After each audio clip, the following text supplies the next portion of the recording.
जय श्री राम। आपका बहुत बहुत स्वागत है। बिहार में दूसरे चरण का नामांकन भी शुरू हो गया, लेकिन महागठबंधन की पार्टियां अभी भी सीटों का बंटवारा नहीं कर पाई है।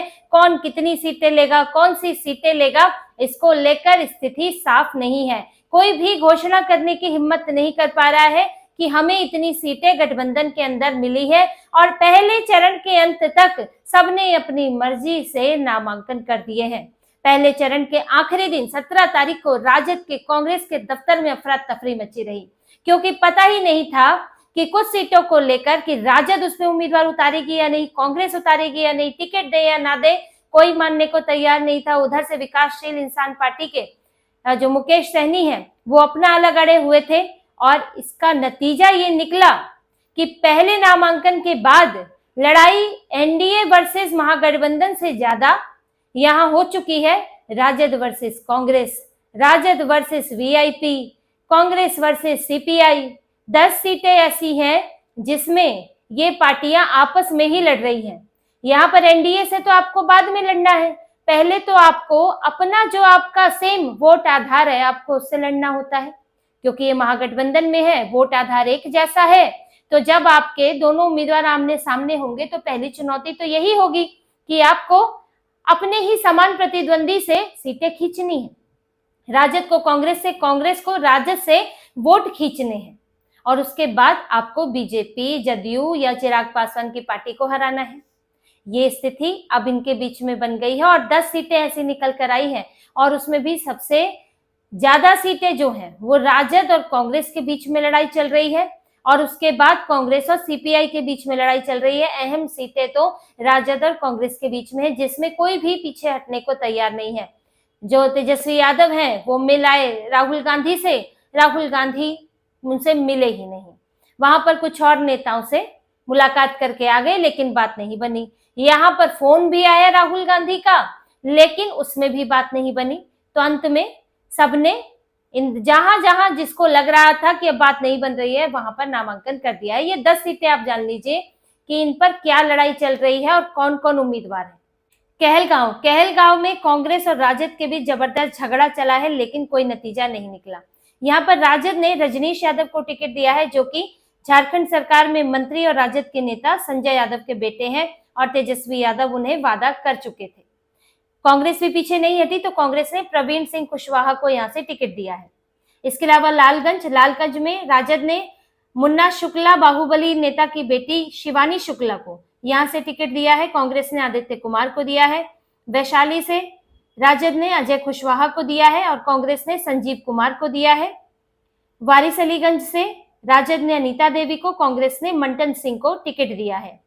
अब लड़ाई राजद और वीआईपी के बीच देख लीजिए। गौड़ा बराम से राजद ने अफजल अली को टिकट दिया है, और वीआईपी ने संतोष सैनी को दिया है। गौड़ा बराम से पहले मुकेश सैनी लड़ना चाह रहे थे, लेकिन अंतिम समय में नामांकन नहीं किया। इसके अलावा तारापुर से अरुण शाह को राजद ने दिया है, और सकल देव सिंह को वीआईपी ने दिया है। अब लड़ाई सीपीआई और कांग्रेस के बीच में देखिए। बछवाड़ा से सीपीआई ने अवधेश कुमार राय को टिकट दिया है, और कांग्रेस ने शिव प्रसाद गरीबदास को टिकट दिया है। रोसड़ा से सीपीआई ने लक्ष्मण पासवान को टिकट दिया है, और कांग्रेस ने बीके रवि को दिया है। राजापाकड़ से सीपीआई ने मोहित पासवान को, और कांग्रेस ने प्रतिमा कुमारी को टिकट दिया है। बिहार शरीफ से सीपीआई ने दीप प्रकाश को, और कांग्रेस ने उमैर खान को टिकट दिया है। अब पहले नामांकन के बाद ये 10 सीटें हैं, दूसरे नामांकन के बाद बढ़ भी सकती है। कोई नाम वापस ले ले तो इसमें कमी भी हो सकती है, लेकिन अभी तक किसी ने नाम वापस लिया नहीं है, सब अड़े हुए हैं। तो ये कुल 10 सीटें हैं, और बिहार चुनाव में 10 सीटें मायने रखती हैं, क्योंकि जैसा पिछले चुनाव से देखने को मिला है कि कांटे की टक्कर होती है एनडीए और महागठबंधन के बीच में। कुछ सीटें बड़ा बदलाव ला सकती है, और ये वो सीटें हैं जो कि मजबूत हैं, तभी इनके लिए लड़ाई है कि कोई भी उसे छोड़ना नहीं चाहता है। तो जो आपकी मजबूत सीटें हैं, आप वहीं पर अपने को कमजोर कर लोगे, तो कमजोर सीटों पर आपकी क्या स्थितियां होंगी। अब जैसे कहलगांव है, कहलगांव कांग्रेस का गढ़ रहा है, इसलिए कांग्रेस उसे छोड़ना नहीं चाहती, लेकिन राजद ने इस बार अपनी जिद पकड़ ली, और कुछ वादा भी किया था तो रजनीश यादव को दिया, और राजद ने शुरुआत से ही इस पर दावा कर दिया जब जो तेजस्वी यादव है उन्होंने कहलगांव से चुनाव प्रचार की शुरुआत की। कांग्रेस इस बात से चिढ़ भी गई थी, और कांग्रेस अड़ी हुई थी, तो कांग्रेस ने भी उम्मीदवार उतार दिया। अब जैसे वारिसलीगंज यहाँ पर कांग्रेस का उम्मीदवार तीसरे नंबर पर रहा था और इसे कांग्रेस को लगता है कि इस बार हमें वहां पर जीत मिल सकती है। इस तरह से अब जैसे बछवाड़ा सीट है, बछवाड़ा सीट पर भी इन्हें चांस लगता है।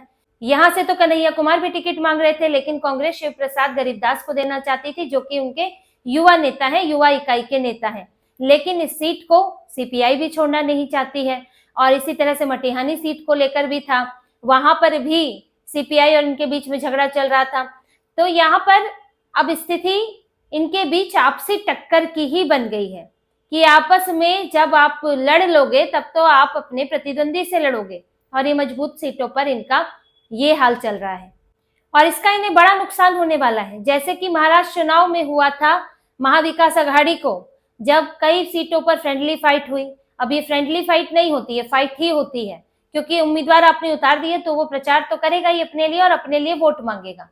तो ऐसे सीटों पर काफी नुकसान हुआ था अघाड़ी को, और उसके कारण जो आपस में कार्यकर्ता हैं वो सहयोग नहीं कर रहे थे, और वो करेंगे भी क्यों, क्योंकि वहां पर दोनों के ही अपने अपने उम्मीदवार खड़े हुए, तो कंफ्यूजन हो जाती है।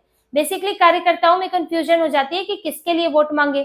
आप बड़े स्तर पर बोल रहे हैं महागठबंधन है, महागठबंधन है, और वहां पर कांग्रेस और राजद आपस में सामने सामने खड़े हुए हैं, तो आप किसके लिए वोट मांगेंगे, और आपकी पूरी ताकत नहीं लग पाती तो वोट बट जाता है। यही इस चुनाव में भी देखने को मिलने वाला है। फ्रेंडली फाइट सबसे ज्यादा नुकसान करती है।